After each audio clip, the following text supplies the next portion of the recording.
Hey, this is Tony with Salt Strong, and in this video I wanted to talk about some of my top lure choices when it comes to skip casting.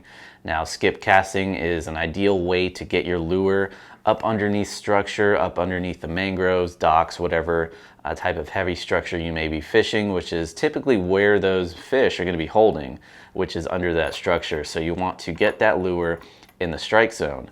Now, there are some considerations when it comes to the type of lure, but more specifically, how you rig that lure up is going to play a role in how effective it is to actually skip cast. So I'm going to talk about that here in a second. First, I want to talk about some of the lures that I try to avoid using when it comes to skip casting. So the first type of lure that I do not like to skip cast, even though it will skip underneath structure, is a hard-bodied lure, such as a twitch bait or a topwater lure, because of the hooks that are exposed. When you're skip casting, again, you're typically skipping those lures into structure, and if you have hooks that are exposed, you're gonna get snagged up pretty much 9 times out of 10. So definitely avoid hard body lures with exposed hooks. Now, the next lure that I try to avoid is a gold spoon. And this is just because of consistency with casting. Sometimes when I cast these out, it skips really nicely because of that flat surface on the bottom. But if it doesn't hit the water first with that flat surface, it's going to catch on the side and it's going to go straight in, or that hook's going to catch the water, it's going to go straight down. So consistency with casting this, skip casting this, can be off quite a bit. And also, a gold spoon, the way you retrieve these, you're doing pretty much a constant steady retrieve to get that wobble through the water. And when you're skip casting a lure to structure or a certain specific area, you don't have a lot of water to cover. So you're going to cast that spoon in there and you're just going to pull it right back out. So it's not going to stay in the strike zone very long. So that's another reason why I don't like skip casting gold spoons. Now, moving on to the types of lures that I prefer when skip casting, and those are going to be soft plastics. Everything from a soft plastic jerk shad, anywhere from 3 to 5 inches will work very well. They're nice and smooth bodied. Nothing can really catch the water when you go to skip them, which causes lures to not skip. Well, they'll catch the water and just go straight into the water. Also, soft plastic paddle tails like the Slam Shady, our Slam Shady paddle tail. 3.5-inch bait works really well for skip casting. And then also, artificial shrimp work very well. However, out of the 3, I feel like the artificial shrimp isn't as effective because, of all the legs that some of these have on them, the tail, the antenna, all those little things can get caught on the water when you go to skip it. So it may slow down the skip or stop the lure completely when it hits the water. So my last choice would be the shrimp. My first choice would be the soft plastic jerk shad. And then if I was in between a shrimp and a jerk shad, I would go with the paddle tail. And then what's most important when it comes to these soft plastics is how you rig them up. I avoid rigging them up on jig heads for 2 reasons. The first reason being the jig head is going to put the weight at the front of the lure.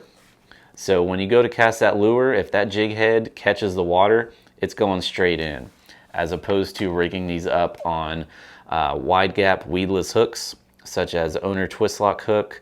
Works really well. That weight is not up at the front of the nose. It's a little closer towards the middle of the body or the back of the head of the lure.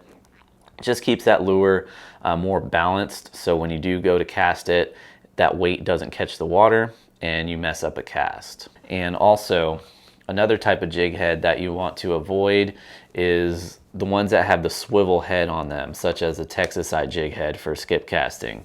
Again, because that jig head is loose and just moving around on there, if that catches the water, it's going to stop your lure in its tracks and it's going to go straight down into the water. So again, avoid jig heads when skip casting if possible, and go with weedless wide gap hooks. And that brings me on to the next reason why I don't like using jig heads, is because they're not weedless. Again, going back to hard-bodied lures where the hooks are exposed, if you're skip casting, you're typically casting these lures into structure, so you don't want to get hung up, which again is another reason why I like to go with these weedless wide gap hooks, such as the owner twist lock hook. Now, the last thing that you want to consider when it comes to skip casting these lures is how heavy of a weight should you use. You do not want to go too heavy. I pretty much top out at about a 1/4 ounce. That's the heaviest I'll go, because when you start getting into, you know, 1/2 ounce, 3/4 ounce, 1 ounce weights, what I found is that they just don't skip very well. They'll hit the water and go straight into the water. Very hard to skip those. So if anything, I like to go as light as possible. You know, 1/16 ounce weighted owner twist lock hook, or even just a bare hook with no weight on it will work very well. And then an 1/8 ounce to a 1/4, you know, if you're fishing a little deeper and you need to get that bait down quickly after you skip it, and there may be a good amount of current just to get your bait down quickly without getting swept away out of the strike zone. So again, don't go too heavy on the weight when skip casting lures.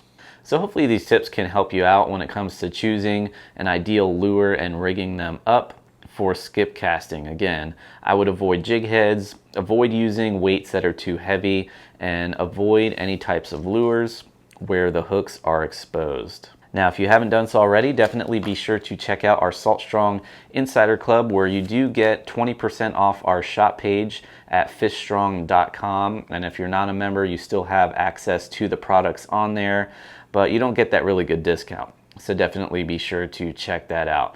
Also, if you need help catching more fish in less time, we can definitely help you out with that in our Salt Strong Insider Club, and we guarantee that. So definitely check that out. Until next time, thanks for watching, and I'll see you on the next video.